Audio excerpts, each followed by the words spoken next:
Welcome to the City of Bakersfield Planning Commission meeting.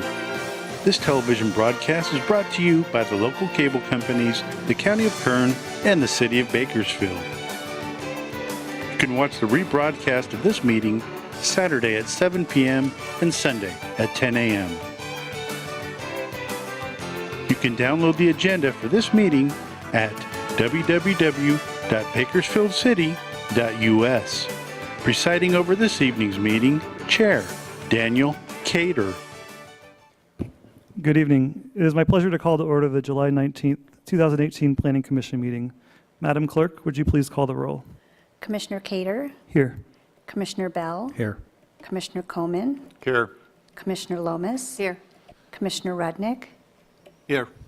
Commissioner Wade. Here. Please stand for the Pledge of Allegiance. Salute, pledge. I pledge allegiance to the flag of the United States of America and to the republic for which it stands, one nation, under God, indivisible, with liberty and justice for all.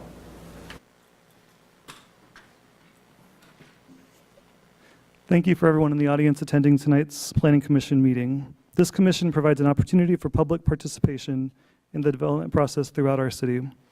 The Planning Commission considers a wide variety of projects including subdivision maps, zone changes, general plan amendments, and more. When applications are received, the City Planning Division analyzes the request. Planning staff will present the facts about the project along with their recommendation to the Commission, who will then approve the item or make a recommendation as appropriate. Our goal is to carefully consider each project and make a decision that will balance individual rights with public welfare and the general well-being of our community.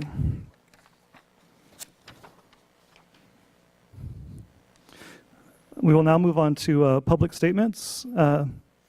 This is a time reserved for anyone who wishes to address the Commission on any matter not on the consent calendar public hearings portion of the agenda. If you are here on items 5A through 5C and item 6A, this is not the time to speak. Does anyone in the audience wish to address the Commission? If so, please come forward and state your name. Seeing no one, we will now move on to the consent calendar non-public hearing items. These items typically involve housekeeping or administrative tasks that do not require a public hearing. Does any commissioner wish to remove a consent calendar non-public hearing item for separate consideration? If not, may I have a motion to adopt staff's recommendation on the consent calendar non-public hearing items?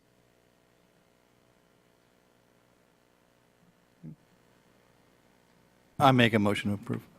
Commissioner Rudnick, may I have a second? Anyone? I'll second. Commissioner Coleman. Madam Secretary, this is a roll call vote. Commissioner Cater, Yes. Commissioner Bell, Yes. Commissioner Coleman, Yes. Commissioner Lomas. Yes. Commissioner Rudnick, Yes. Commissioner Wade. Yes. Thank you. Moving on to the consent calendar public hearing portion of the evening. At this time, I will open all of the consent calendar public hearing items. Staff has requested that item 5B and 5C be referred back to staff. Because these items are on the agenda for tonight, we will open the public hearing to provide anyone here an opportunity to speak on item 5B and 5C. However, since these items will not be considered by the Commission tonight, you may wish to reserve your comments until they are brought back before the Planning Commission at a later date. Is there anyone in the audience who wishes to speak on consent calendar public hearing items 5A, 5B, or 5C?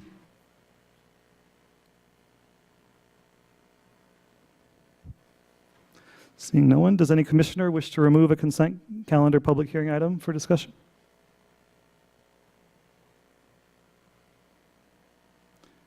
All right, seeing no one. This time, the public hearing on all of the consent calendar public hearing items not removed are now closed. May I get a motion to adopt staff's recommendation on the consent calendar public hearing items? Not. I'll make a motion to approve staff recommendation for item 5A. Do I need to read more of that? And then incorporating staff's recommendation on the memorandum related to 5B and 5C to refer back to staff. Okay, I'd make a motion to approve consent calendar item number 5A, vesting tentative parcel map 12294, and return items 5B and 5C to planning staff for further evaluation. Thank you, Commissioner Coleman. Can I get a second? I'll second that. Commissioner Wade. Madam Secretary, this is a roll call vote. Commissioner Cater, Yes. Commissioner Bell, Yes. Commissioner Coleman, Yes. Commissioner Lomas, Yes. Commissioner Rudnick, Yes. Commissioner Wade. Yes. Okay, moving along to public hearings. We have public hearing 6A tonight. It is now time to hear public hearing items. Before we begin, I want to explain how the hearing will be conducted. Staff will first give a report, then those in favor of the project will have an opportunity to speak. After, those in opposition will be able to speak. Each side will then be given 5 minutes to provide rebuttal comments. Individual speakers may ask questions during their statements, but questions will not be answered until the public hearing on that item is closed. Written comments may be given to the clerk, who will provide copies to the commission. Please be respectful of others participating in the hearing by not repeating the remarks of previous speakers and presenting any new comments or thoughts in a concise and clear way. Mr. Coyle, could you please present item 6A?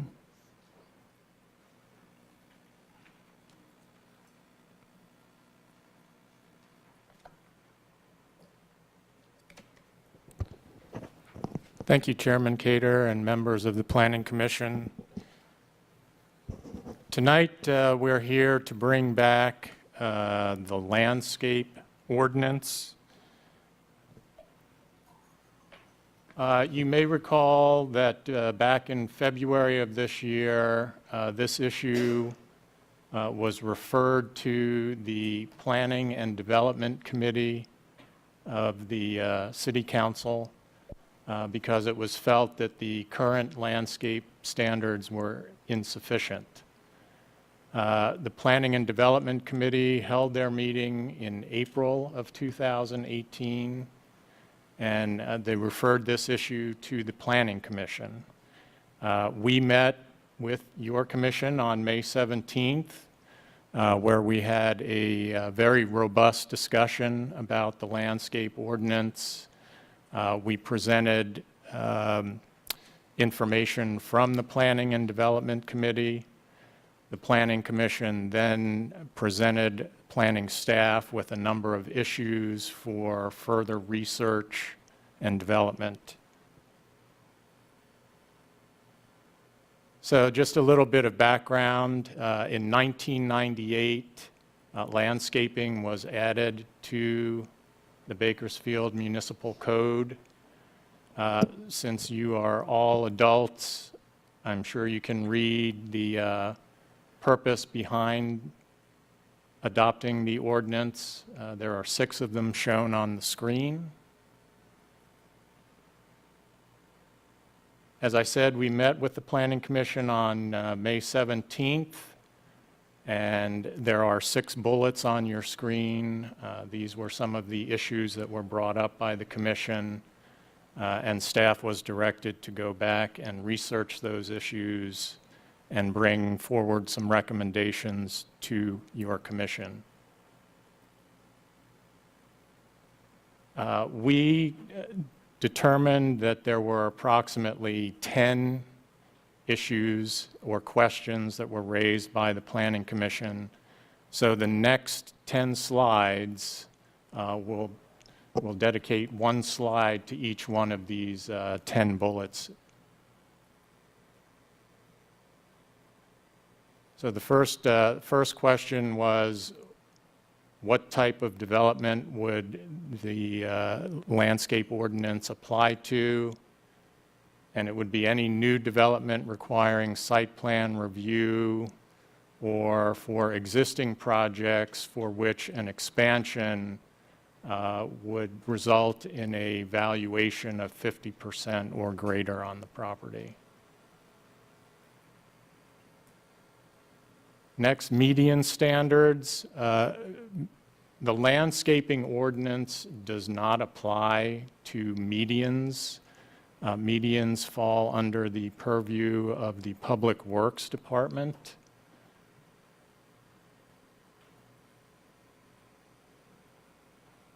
There was a question about when do we expect the landscaping to reach certain performance standards, scrub height, or tree canopy. The response and the recommendation is on the screen.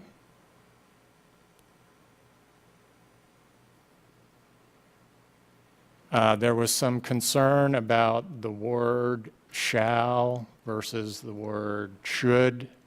So we went through the ordinance and where appropriate, substituted the word shall for should.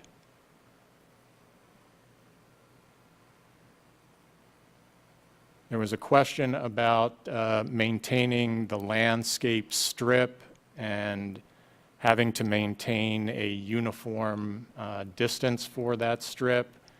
And the issue of deceleration lanes came up and people wanting to maintain linear parking within parking lots.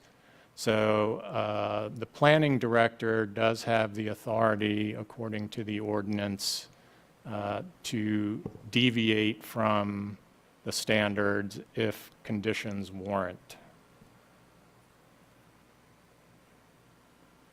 Another issue was landscaping in utility easements.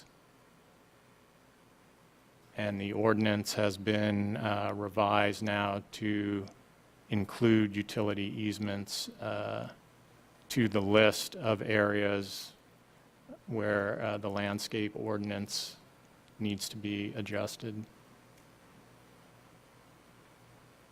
There's some concern about enforcement of the landscape ordinance. So we have some facts and figures up here about staff resources and the like, and also some potential consequences for not complying with the ordinance.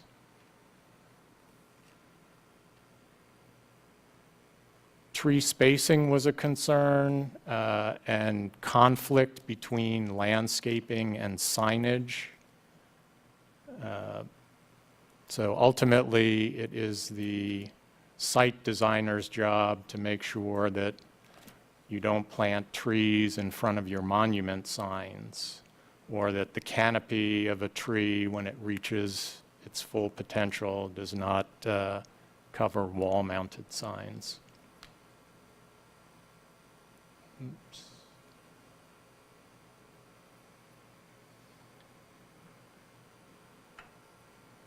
This slide, which has a technical difficulty going on within it, but the question had to do with what happens when trees are removed from a site and then have to be replaced. So we have a recommendation for that in the zoning, or in the landscape ordinance as well.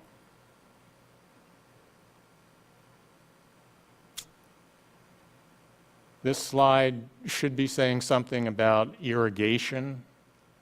And I think there was a preference for a particular type of irrigation, and I think the ordinance just requires that as long as you're using commonly accepted methods and are complying with the state's model water efficiency landscape ordinance, the decision is best determined by a landscape architect. So these next two slides are just a summary of the major changes in the ordinance. I believe that you all received a copy of the staff report, which includes the actual ordinance. So if you're looking for greater detail, that's where you'll find it in the ordinance itself.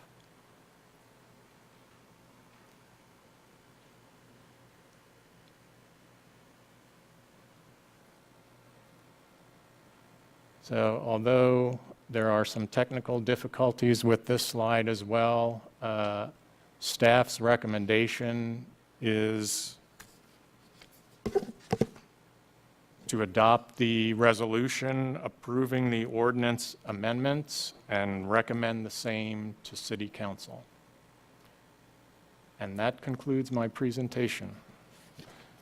Does the commission have any questions? Thank you, Mr. Coyle. You're welcome. So with the completion of the report, the public hearing on this item is now open. Is there anyone in the audience that wishes to speak in favor of the project?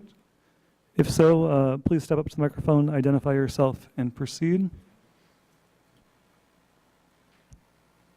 Seeing no one, is there anyone who wishes to speak in opposition of the project? If so, please step up to the microphone, identify yourself, and proceed. Seeing no one, we will move into commissioner comments. Does anyone? And questions? Commissioner questions. We will conclude with commissioner comments. Commissioner questions. I see everyone moving for the, all right, who's first? Commissioner Bell. Well, first, I want to apologize for not being here. I missed my first commission meeting on the 17th, so puts me at a disadvantage. But nevertheless, I want to address this from a couple points of view. Number one, as a developer, so I have a very unique view, maybe not shared by many others. But the surprise that I have about this. Oh, I'm sorry. Commissioner Am I not allowed? I'm not allowed to give. We're not. These are questions. Yeah, this is questions only. So please. Yeah, let me get to the question then. Thank you, Commissioner. Never mind. I'll wait. All right. Thank you, Commissioner Bell. Commissioner Rudnick. My question's regarding the overall landscaping rules, I guess. We're voting on amendments to the existing landscaping codes. I think that a developer, or I think a committee should be, pardon me, I'm getting ahead of myself. Let me rephrase it as a question. Were developers involved in opinions on these amendments and or any of our original landscaping codes that we're amending? That's a better way to phrase it. Well, I know that the development community was involved in the Planning and Development Committee meeting that City Council had back in April. So do you think they adequately aired their issues at that point? Is that what was expressed? I believe so, because I think they were all contacted individually and responded back, and those comments were taken into account when staff was given their marching orders to bring the ordinance to the commission. Okay. All right. Thank you. Seeing no other commissioner questions, I will now close the public hearing on this item and return it to the commission for comment and action. Are there any commissioner comments? Commissioner Bell. Now, yeah, I think one of my greatest concerns and missing that meeting is that I had, my phones were blowing up by developers. And so I made a few calls to commission, and I do want to apologize that I didn't address this more specifically to staff. I just personally think this is way early. We're in a recovery time where I am a great proponent of landscape and maintenance, maybe maintenance more than landscape. But the development standards on an arterial and a collector, in my ever so humble view, should not be the same. Arterial, yes, I get. Collector, I don't understand. Number two, if you take an additional 5 feet on a landscape strip, then you're reducing the amount of parking available, reducing the amount of coverage of a building, reducing the marketable opportunity for a developer, and we're just not there. We're still trying to draw people into our town and trying to draw people into developing here and having standards that are reasonable. And I see these standards, and I want to be like some of these cities in Southern California and Northern California, and I'd like to market that opportunity. Just don't think landscaping is the way that you open that door. So I'm concerned about that. Then on the issue of cost as well, a 24-inch box tree compared to a 15-gallon. 15-gallon costs me $32 wholesale. 24-gallon starts at about 24 inches at about 130, goes to about 165, so 4 to 5 times cost. I mean, I'm not going to go on for a half hour here, but they're literally 5-gallon costs me $12 to $16. 1 gallon costs me $3 to $4. It is such a massive additional expense that I would rather see us deal with the maintenance item and meeting watering quotients rather than taking more land and being more punitive on the development costs in advance. And I guess my point would be back to the city, not to you staff and not to our planning commission. But if this is a standard we were going to model as a city, why didn't we do that on 24th Street? Why didn't we show our willingness and our ability to make that standard consistent, not just in the residential area, but all the way through the widening project, and have continuity and show a willingness to invest in our own city and a model that we would all be proud of? It would have been hard, really hard, but I would have liked to have seen that. So again, my apologies for not being here on the 17th. I would have had some more direct questions, and but those are my opinions. Thank you, Commissioner Bell. Commissioner Coleman. Thank you. This is a pretty important issue. In fact, I came back early from vacation because it was on the agenda tonight, and wanted to make sure that that we had an opportunity to talk about it. You know, this project has been through public hearing. It's had public input before we ever saw it. You know, the staff has made changes based on the recommendations from this committee and based on some of the comments from the public hearing. We addressed most of those concerns, and one of the important ones was that utility easement, because there were some problems with that. The other one was the sign issue, and you know, maybe there is a conflict between the landscape plan and the sign plan. Then maybe we need to look at the sign plan. But the question at that meeting was regarding the signs on the side of the building, that the trees would grow up and block the signs. Those are not the only sign options that somebody has. You know, we talk about being like other cities, like Mr. Bell talked about, but you know, we're not willing to adopt the ordinances that get us there. And I think it does start with the landscape plan. And because that's what you're going to wind up with in the end, is you're going to wind up with whatever trees you plant in front of the building. You're still going to get the Walmarts and the Rite Aids and whatever. But unless you start making these conditions at this point, you're never going to get them. So I'm a big proponent of this. Now, maybe it's not perfect, but it has been heard, it's been discussed, it's been reviewed, and the question becomes, you know, how long do we continue to bat this around? So I think that we need to move forward on this and approve staff's recommendation. Thank you.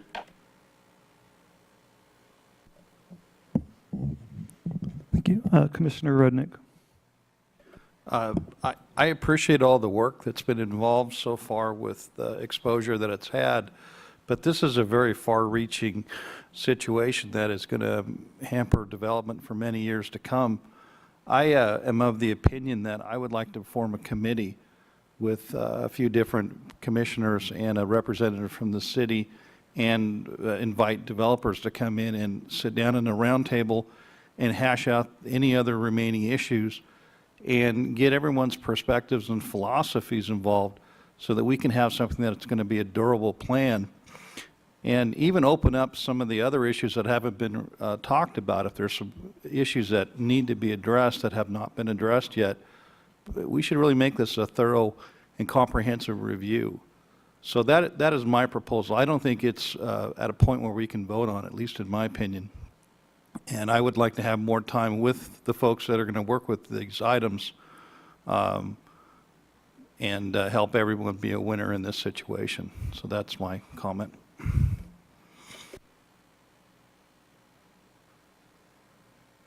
Commissioner Loomis? I can't reach my button. Okay, I'm going to sit up taller. I agree with Commissioner Rudnick in that it's a pretty multi-layered question that's in front of us. It's developers' interests. It's also the interest of the city. So while it's a good start, it isn't comprehensive, as he said, as Commissioner Rudnick said. I'm stuck on enforcement. So I appreciate giving something tangible to a developer that they can expect. But I think it's also equally important in enforcement, because if we've set up a situation where we're requiring all of this to go in, and in 5 years, 6 years, 7 years, the tree grows too big and it gets chopped down, well, now we don't have a tree at all because we've over-designed, maybe, if you will. Because if they'll just chop it down instead of pruning it properly, we should address enforcement. We should address what happens after that tree goes in the dirt. Is it irrigated? What happens if it's not irrigated? So it doesn't seem prudent to me to require a developer to spend all of this money when in today's heat, it all could die next week. So I don't see where we have lined out the and-thens.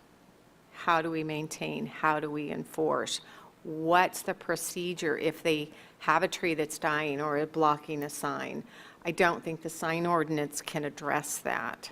So I lean towards also Commissioner Rudnick in offering up commissioners to help tackle these questions. Thank you. Commissioner Wade? First question's to staff. Would you mind repeating you mentioned there was outreach that was done in April, I believe is what you said. Would you mind repeating what that outreach was with developers and getting public comment? Well, I was relatively new to the city still in April, but I do know that the Planning and Development Committee had extended invitations to the development community, and that many were in attendance at that meeting back in April. And I do know that several of them submitted comments in writing, and that was all part of staff's directive, was to take those comments and start to work on an ordinance to bring to the Planning Commission for their review.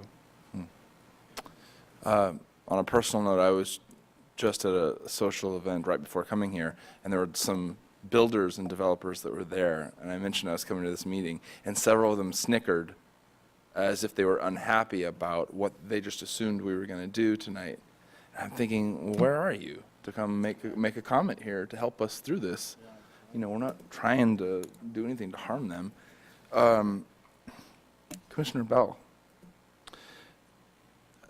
Other than the increase in the size of the trees, is there anything in particular in this that you see as being particularly costly or punitive against developers? A couple points. I actually like your idea, Commissioner Lomas, about the way that we watch over this, but it's especially punitive at this point. Just like when you have something that's going on in a building regulation, and the city has folks checking around for issues. A tree goes out, it gives you a certain amount of time, you're contacted, and you're up against a $1,000 fine. That's pretty punitive, because not all developments are managed by folks, and just because you're on an arterial doesn't mean it's going to be something that you're easily aware of, and suddenly you're going from 0 to 60 miles an hour. That's a costly item. I think the most punitive is the one that surprises me, is if you lose 10, let's say on a piece of property that's 380 or 400 feet long, and you're losing 5 feet on both sides of your arterial. That's 10 feet, that's 4,000 square foot, or whatever the land value is, but more importantly is the amount of parking that you're required to have. So now instead of, we look for about 30% coverage building to land on a development, that's like our break even at Bakersfield's cost. Yeah. If it drops off 1% or 2 or 3, which this could do that on an arterial or collector, that's an expensive cost, because we can't provide adequate parking to meet that number. And we're just not at Southern California $3, $4, $5 a square foot commercial rates. We're at $1.50. And so I do not want to put disdain on landscaping. It's needed, it's cool, we're in the desert. I think it's essential to development. It just feels a little early to me, and I know how hard it is for us to meet standards and meet developments, and on a narrow piece of property, this could be very expensive. Yeah, the other sizes and stuff, yeah, we don't have a lot of, any longer. We don't have the nurseries and things that we had before. So now we're buying for the coastal community. So what we could buy 10 years ago for a reasonable price, now we're bringing them in from the coast. And box trees are unbelievably expensive. And there aren't local nurseries that are just, here's 500 of them, come get them. So all of that, I hate to say that that's a reason to say no, it's not. But it is an issue, and we are trying, in my view, one of our jobs in this city is to draw development and create an atmosphere that makes development attractive. So I think I'm generally inclined to support this, but I think what I like better than that is a better solution that we can come to with developers, because I'm hearing on one side this is too costly for developers, and on the other side I'm hearing we don't enforce the rules we have, and I feel like we're kind of lost in the wilderness with this, and I think maybe as much as I know these committees get formed for issues to go die in them, that's not the intention at all. Like I think we can better our community with a good landscaping ordinance, but I think maybe to get people together in a more formal way to contribute to this, someone that knows more about development than I do, I would appreciate more people's input. Thank you, Commissioner Wade. Commissioner Coleman. Yeah, I just wanted to say that, this is really, these are minimum standards that we're talking about in a landscape plan. And they're really addressing the developers that are not going out of their way to develop nice projects currently. There's a lot of great developers in the community that are going well beyond what we're asking as a minimum standard. But the last meeting I brought in photos of a particular location that, intentionally sparsely planted the front of their project. In my mind, it was intentional because there was obviously pictures of areas where they were able to build lush landscapes in and failed to do it in the areas that the city really needs. And so, it's not intended to be punitive. It's intended to make the developers that follow the minimum standard, pick up their game. And so I'm still supportive of this plan the way it's written. Thank you.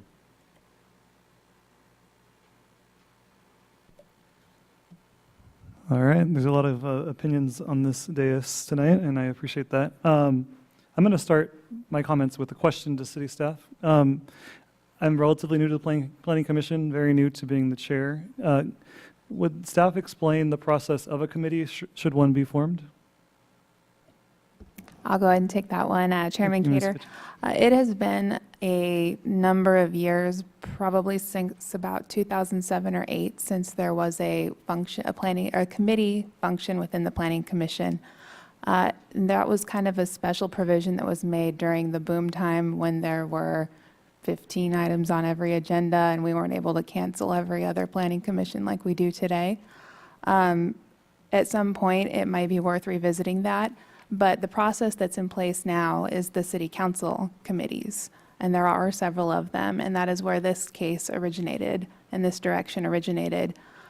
So I'm sensing that even though we've had a council committee meeting where we discussed this, and then we had a commission meeting where we discussed this, there may be still some questions.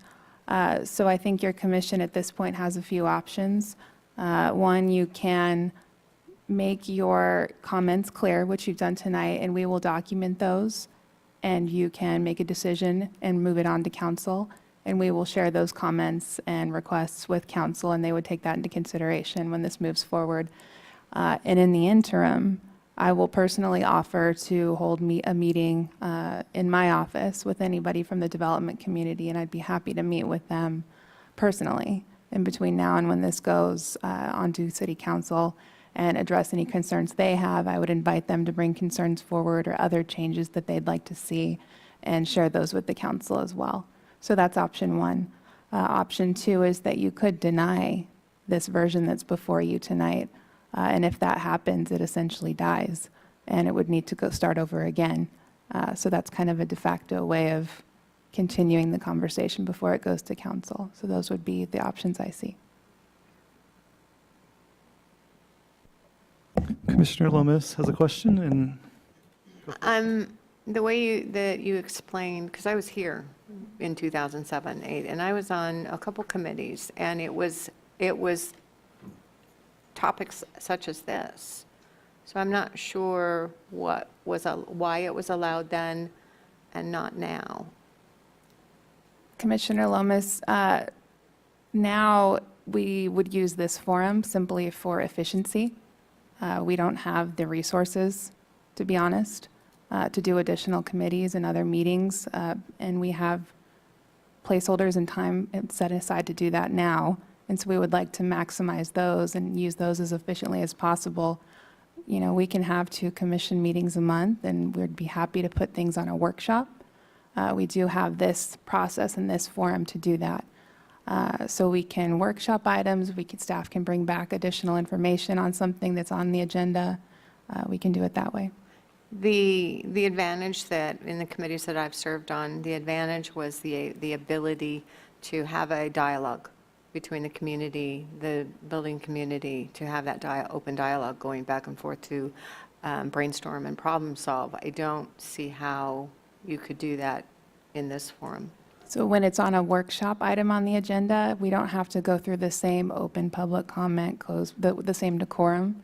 It can be much more discussion-oriented. About a year or 2 years ago, we had a workshop for high-speed rail, and there was some back and forth. I don't know if you guys remember that, but we could certainly do something like that in the future. And I do want to say that this is just intended to be a start. There's a lot of things that are in the pipeline, not just landscaping, but we're talking about signage, aesthetics, elevation requirements. I have a list that's very, very long from many people, and so this is kind of the first start. It doesn't mean that this is the last time we'd ever look at landscaping. I would say this is sort of an attempt to improve, and if there's an issue with any of these things, or if council decides to move it forward and approve it, and it doesn't work, we can revisit it. Nothing is in stone forever.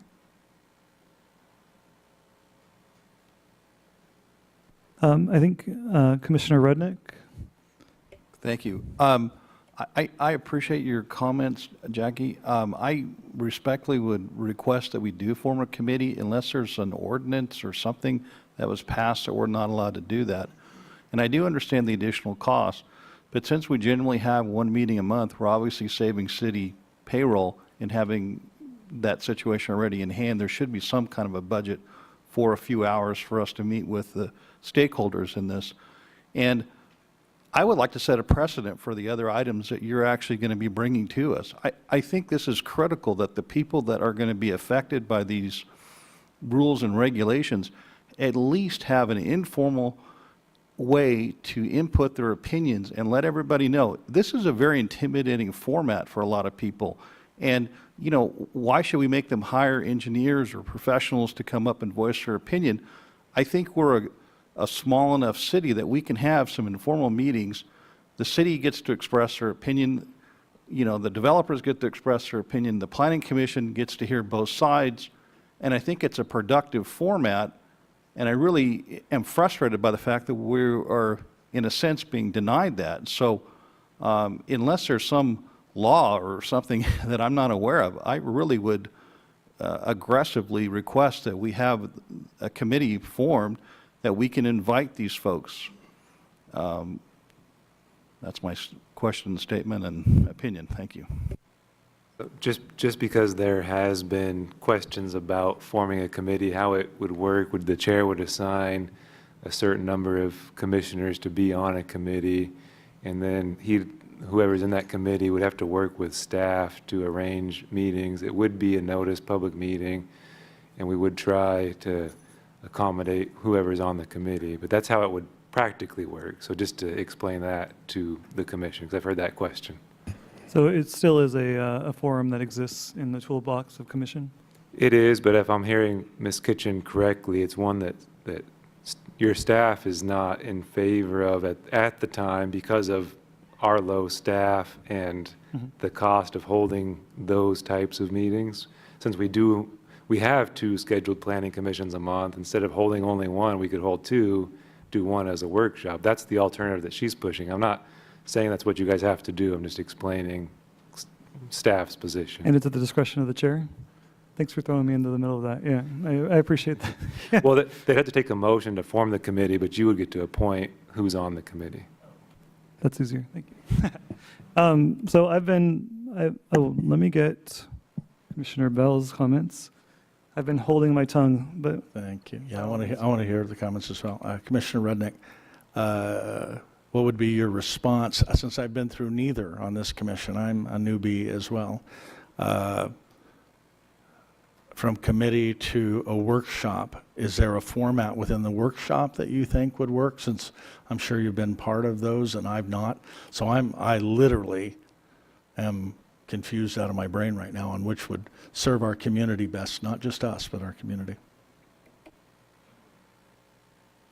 Sure. I hate to say this, but I've never quite been involved in the committee before. But I guess maybe from what I've talked to past commissioners, that things have happened. And basically, I'm looking for an informal atmosphere. In other words, let's get a conference room somewhere and let's sit down and let's talk, you know, in a very informal, non-intimidating environment and try and hash this out, because this is a very expensive cost to everyone, and it affects the quality of life in Bakersfield, which is also very important. I'm not saying that we're going to roll over and give the developer everything they want, but I think there has to be a compromise and common sense and some philosophy where we're heading in the future, et cetera, involved in some of this. And by making quick decisions without having more input, I think it's a disservice to our community. Commissioner Coleman, and then I will say my piece, hopefully. Thank you. Ms. Kitchens, you mentioned the Planning and Development Committee. What is that process, and who is involved in that?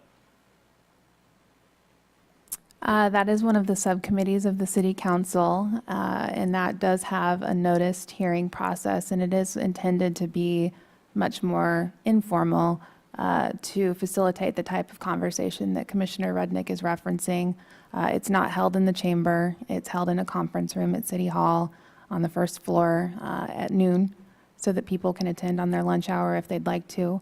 And then it facilitates a conversation. And when we had our Planning and Development Committee for this topic, quite a few developers and landscape architects appeared and spoke, and we had a conversation, and there was quite a bit of back and forth.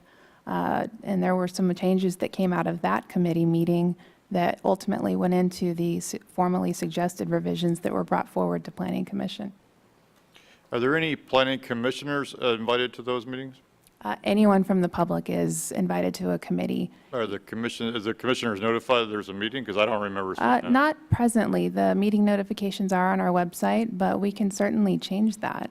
We can add your commission to the committee notification and agenda list if you'd like to be. See, my issue is that this has already been through a public hearing, a public committee. Just the members here weren't involved in that. But there was an opportunity for developers to share their opinions with planning staff and the city council members that were in attendance. Do you know how many city council members participated in that? There are 3 city council members on each committee. So we had 3 city council members participating in an open dialogue with developers, and we got a plan that doesn't make everybody happy, but if it made everybody happy, it probably wouldn't be right. So I think we've been through that process. It's just a matter of this commission wasn't involved in those discussions, and I think that's probably where our hiccup is. So I would like, at least in the future, if we have these kind of things that are initiated by the city council, if it's appropriate, to somehow make sure that the commissioners are aware of that. But Yeah, I'll defer to the city attorney, but I think that there isn't probably an issue with notifying all of you. But if all 7 of you were to appear at a committee meeting, I think we may have a Brown Act issue. So I'll defer to council on that. That's correct. And then if any of you wanted to speak at it, it would also be a violation because you'd be prejudging an item before that could come to you. So we would have to be careful on how we do it, but it is possible. So the question becomes, how many public committee meetings do we have, and how many hearings do we have? We've had a public committee meeting that allowed developers to come and speak. We've had a public hearing in May here in this committee room, or this commission room. And then again, today we're having public hearing where nobody showed up. And so, I guess I'm just not, I think we've done all the public hearings that we need to have. And I would add to Mr. Coyle's comments earlier, we did send emails and notifications to the Home Builders Association and to every commercial builder and developer that we could think of. There's not one simple comprehensive list, unfortunately, but we did the best that we could.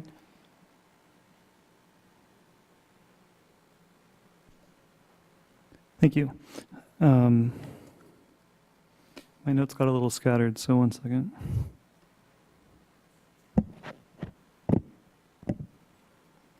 Yeah, I appreciate Commissioner Comans' response to the number of times that the public has had an opportunity to see this, and I also share sentiments with Commissioner Wade of,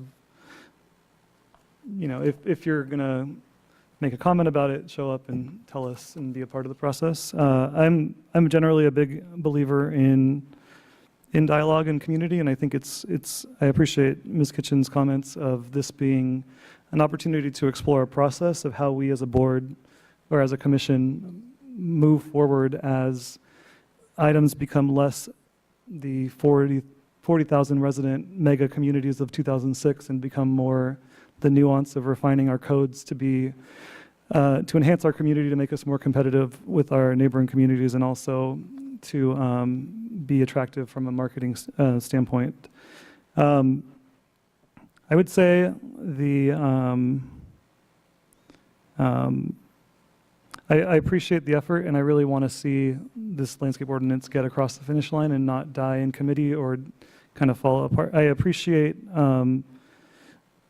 some of the language that was added. I think my biggest issue with how the landscape ordinance stands now is that I think the requirement of size and initial impact of the landscaping is in some ways trumping the longevity and success of our landscape. As we as a state experience more drought, as we need to not just provide more landscape, but become more sophisticated in how we landscape. I think the coastal redwood massacre of the last 5 years is very indicative of the fact that as a community, this should be an opportunity to not just do more, but to also do better.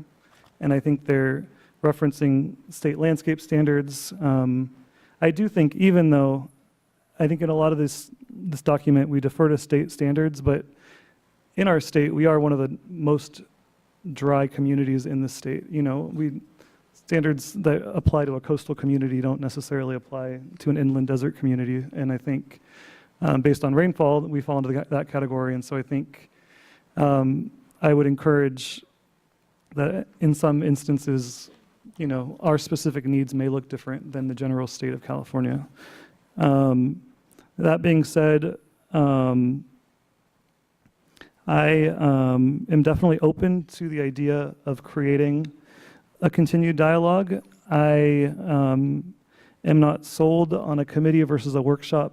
I think there is no more public forum than where we're sitting right now. And I think the formality, the workshop process, Ms. Kitchen, you're explaining, is not as formal of a process as an item being reviewed or an engineer coming on behalf of a developer client. So is it functionally the same as if we were at a conference table? It's just we have a more dramatic setting than...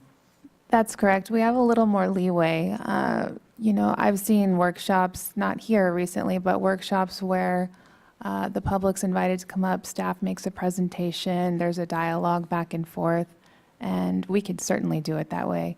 That's what Planning Commission is for, to have that sort of more informal conversation about certain topics.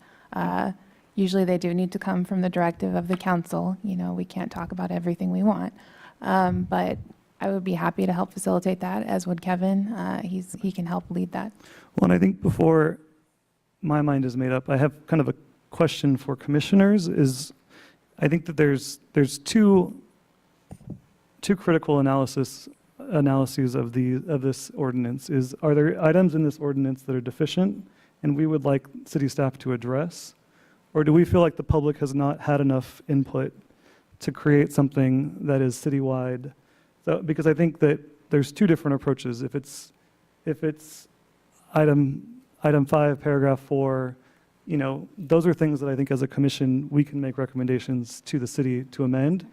If we feel like the public has not been heard and that this reaches too far without us also holding a public hearing, then I think that, to me, gives the need to have more public input. So I'm curious. I would defer to my fellow commissioners as far as where you're falling on the spectrum. Quickly, I just wanted to add that we certainly encourage you, especially on things like this. We have the line item ordinance in here being presented to you. We encourage you, if you have changes, this is the forum, give them to us. We will write them down as part of this public hearing process and bring those changes forward. That is our job. We will bring those changes forward to the council.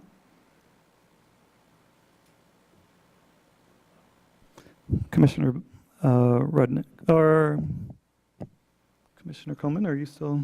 Yes, sir. Did you push the button, or did I? All right, Commissioner Rudnick.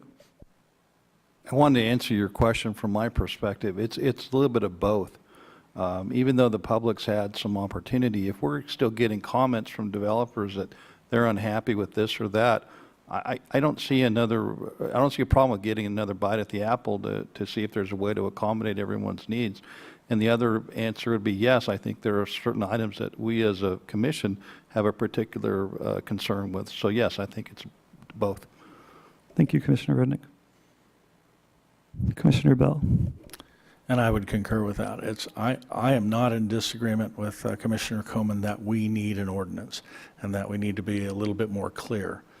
I've seen these, I've read them, I read them before.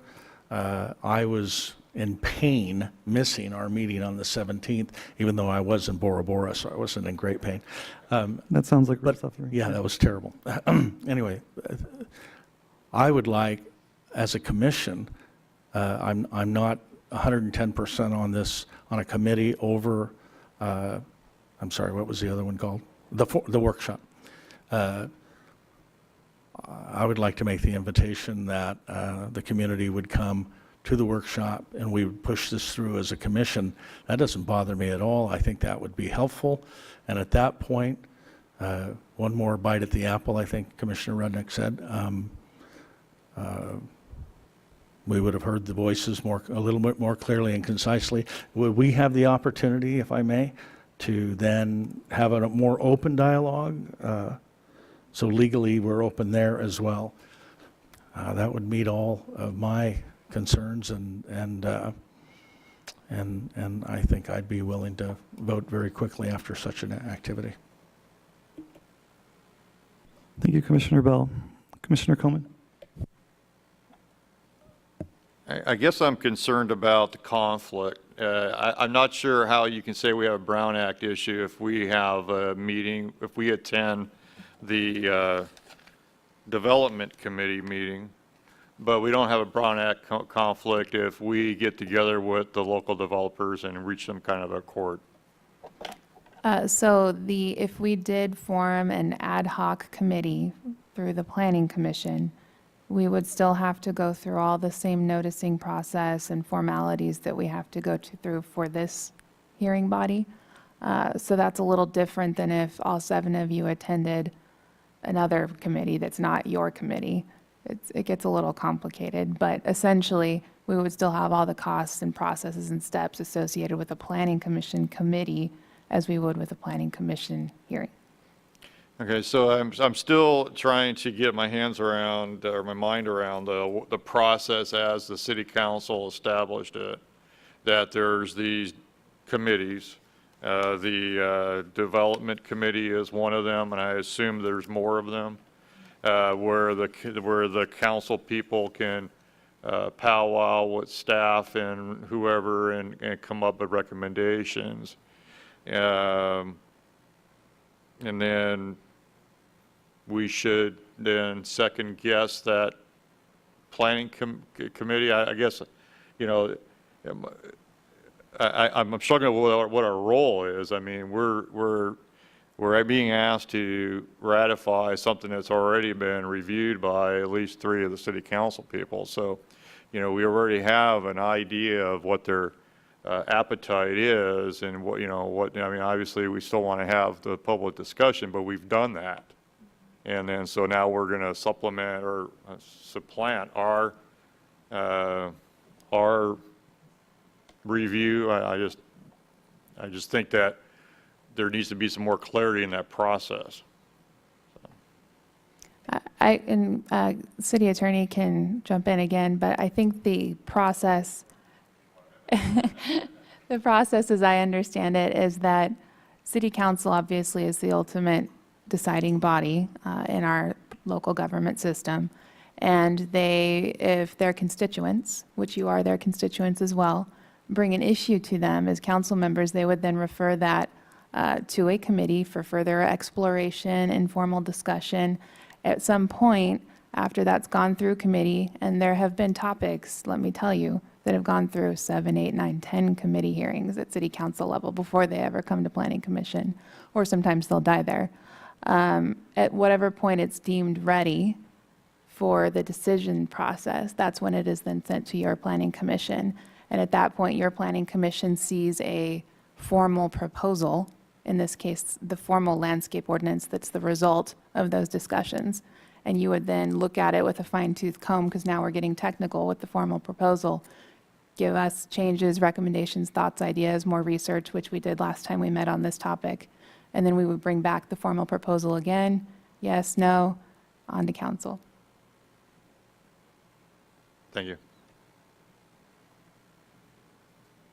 I think one thing to add and clarify, that even if this does move to city council, there will still be a notice public hearing at city council to approve the ordinance. So whatever step you guys end on, still not the last step before it becomes the law of the city of Bakersfield. So council will hold another hearing before they have first reading on the ordinance. Commissioner Wade. Commissioner Cater, I apologize. This isn't actually an answer to the question that you asked us. That's okay. But I just want to clarify my position with this, and that is that I would support a workshop if that was the consensus of the group. That being said, Commissioner Coleman, if you decided to make a motion, I would vote to approve, send this to City Council. Thank you, Commissioner Wade. Commissioner Rudnick. I have a question for staff, and then it'll kind of help me come to a decision. Cost is obviously an issue that we're concerned about here. So what is the least expensive way to do what I'm envisioning we do, which is an informal public meeting where either three or the full commission can be there to talk to the end users, the developers, the residents, et cetera? What is our least expensive way to do that, to accomplish that? Commissioner Rudnick, through the chair, that would be to put it on an existing agenda as a workshop item. Because we're already advertising the hearing, we've already got the economy of scale with that. We already have this room, we have you here, we have staff here for other agendized items. So that would be the most efficient way to do it. But you're also keeping it in an informal setting, and that's where I wanted to do, was get us into an informal setting, which I think allows people to really speak their minds a little easier. So what would the least expensive way to be to keep it in an informal setting, not in a formal setting that we're in now? My honest answer to that Of is course. that each of you can reach out on your own to the development community, to your colleagues, to your coworkers, to others, and seek the opinion of the people you represent and bring that forward. And that's a good way to supplement what we're doing, but I also think it's inefficient, because if we're in a room and a representative from the city's in the room and the developer's in the room, we can all sit in a round table and you can say, well, this law doesn't permit it, and we can say, well, we don't like that, and whatever the issues are, it's kind of like sit down and hash it out and try and resolve it. I think that's a more efficient way to do it, is what I'm trying to say. So again, there's probably not a least expensive way to do it, is kind of what you're sending to me, is what I'm understanding. Is that correct? In other words, we're going to have to notice it, have the workshop, pay the expenses, et cetera, et cetera. If we wanted to have a full public discussion, yes. But the other option too, which we meet with developers all the time, every day, who have a project or a proposal or a concept or an idea that they want to talk about. That's what our staff is for. So that is another avenue. And if there's ever, as I said, questions in between, and we got that quite a bit at High Speed Rail is another great example. There were things and concepts in that plan that not everyone was aware of or liked or comfortable with, and they came and met with me or staff or others, sometimes with a planning commissioner, several of you, and we can have those kind of one-on-one informal discussions. We're happy to do that. I just want to add one thing about the public's involvement. This is, as some of you have noted, Commissioner Coleman, Wade, and Cater, our third public hearing on this item. The public is not really showing up, so I don't know that we could bank on, one way or another, getting more people involved. We do what we can to get people here. We post it, we notice it, we contact builders and developers that we know. So that's why when Ms. Kitchen says it's better for you guys to have that direct communication and then be the conduit, because otherwise, even if we schedule something else, I don't know that we get more than this. So that's why I'm not trying to shade it one way or another. I'm just explaining that we've had 3 notice public hearings. We've tried to get the public involved. Elliot Kirschenman showed up. At the committee meeting, we had at least 3 or 4 developers show up. So we've tried, city staff, to get that public involvement. So I don't know that there's anything different that we could add or do, just to throw it all on the table. Well, I would just add my 2 cents to that. I think if we do move to a workshop tonight, I would ask commissioners that we have a clear sense that we've advanced it in some way tonight, that we're not just postponing it for another day, because I think if there are specific things in here that we would like more comment on, or that we really don't, that we think are detrimental and that the public needs more exposure and more time to, like, I would ask that we bring that to city staff so that it's not the same conversation that we've had twice and that the development committee had, when it first came about. But Commissioner Lomas, I interrupted you. My apologies. No, it's good. I get interrupted all the time. First, I want to thank my fellow commissioners. I came in thinking I had my, pre-opinion, but I learned a lot this evening from everyone, so thank you for that. I've always wanted to strive to upgrade Bakersfield's image, always. I think we sell ourselves short, and this is an attempt to do that, so I appreciate that. I'm also a big proponent of their right to know, their right to voice their opinion. That's the homeowner, the apartment dweller, the developer, whoever it is. That's what we're here for, is to hear their voice. I heard some really good things tonight. I wish that we had, and our learned chair said we should have better landscaping. I love that. There's so many things that we should be addressing in the area that we live and what plants work here. And that's what I wish was before us, is a better ordinance. Two things resonate with me right this moment. One is Commissioner Wade. The developers aren't here. It resonates with me. So why are we doing it again and again and again? And the other thing that resonated with me was Ms. Kitchen said, this is a start. So for that, I'll support this. Without further discussion or hearings.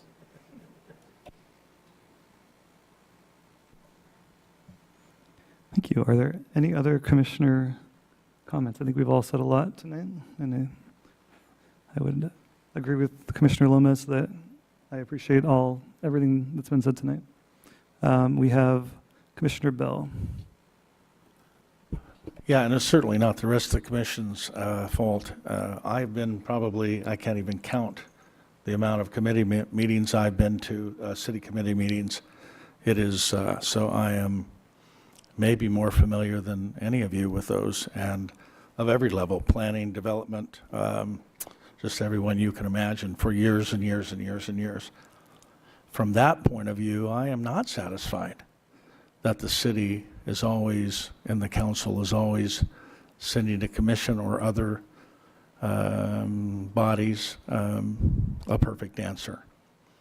My dilemma has nothing to do with any of you. It has to do that I wasn't present at that, nor was I present on the 17th. And I've got 20 hours in reading about this and reading about other ordinances in other cities. And I think to that end, to the point that developers aren't showing up, shows the immaturity of this city and where we are, and adding another ordinance and more requirements before we have matured that item in our city is just like, well, let's just put another small wall up. And it's not the ordinance. I get it. We need more landscape. We need better landscaping. We need better watering techniques. We're in the desert, and we're trying to create a beautiful community. And to Commissioner Lomas's point, I am so proud of this city, and I could have picked any city in California to live in, but I came here, and I love it, and I've built my family here. And I don't want to leave. I want to continue to make it better and better. Yeah, I'm in a strange place because I don't feel like the ordinance is achieving better landscaping or a better system or a better box or bottle or anything. I think it's just adding higher restrictions And to that end, I'm not fully satisfied that that's the best move yet. Our economy hasn't turned. Our banking just turned. The road to development and creating development opportunity isn't as simple as an ordinance. And I applaud Ms. Kitchen's idea about there's many more items to come before us. Of that comes the general plan, and much that has to be done with that. And I know how much attention that's going to take, and I'm excited about that end. I don't know. To me, to some extent, it's a little bit the cart before the horse. Landscaping is exactly what we want to pay attention to. Frontage improvements, ADA issues. I mean, we can go on for hours and hours as to all the things that we are substandard with. Yeah. Just not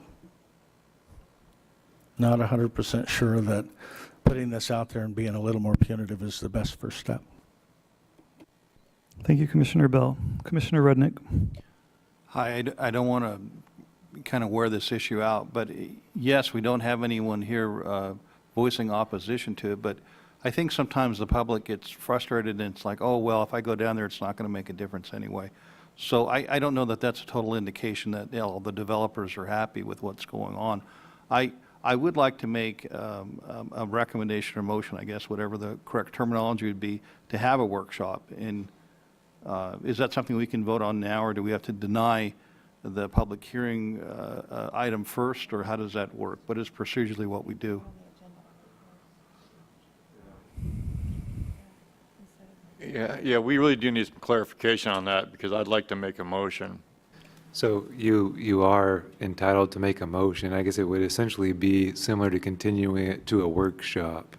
So that would be a motion, and then everybody would vote on the motion. If that goes down, another motion could be made. Okay.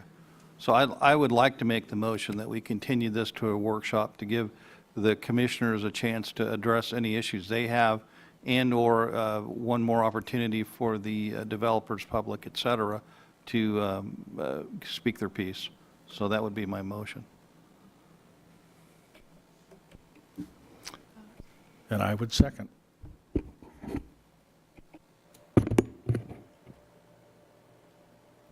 Madam Secretary, this is a roll call vote. Commissioner Cater, No. Commissioner Bell, Yes. Commissioner Komen, No. Commissioner Lomas,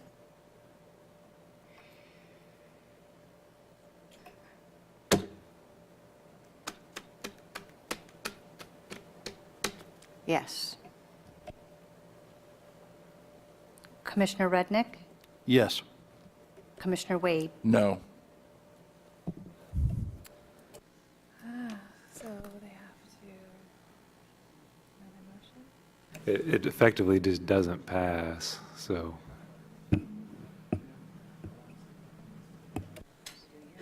All right, so I'd like to make a motion at this time to approve staff recommendation for agenda item 6A, the amendment of section 17.08.140 and 17.58.060. Second that motion. Madam Secretary, this is a roll call vote. Commissioner Cater, Yes. Commissioner Bell, No. Commissioner Komen, Yes. Commissioner Lomas, Yes. Commissioner Rudnick, No. Commissioner Wade. Yes.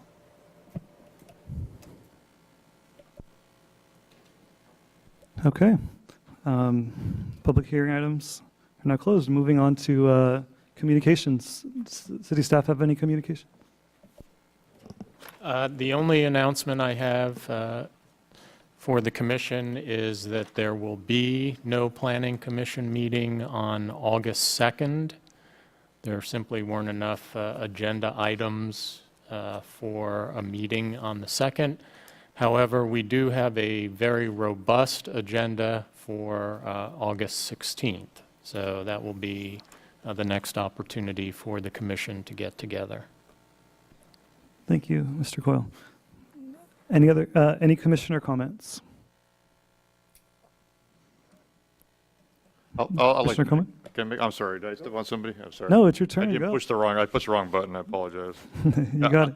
I want to thank all the commissioners for a very interesting discussion on this issue, and I know we're pretty well divided, but and thank you for the staff for the work you guys have done on this, and I think that the takeaway from staff should be that, yeah, we're good with it, but there's a lot of room for improvement in it, so we need to be thinking about that in the future. And also, Mr. Bell brought up the issue of the general plan. I don't know where we're at with amendments to that. I know that we're about due to rewrite that thing, so I don't know what the schedule is for that. I know there was some talk earlier on, but I'd like to see that move forward, so thank you. Thank you, Commissioner Coleman. Seeing no other commissioner comments, we will adjourn the meeting at 6:45.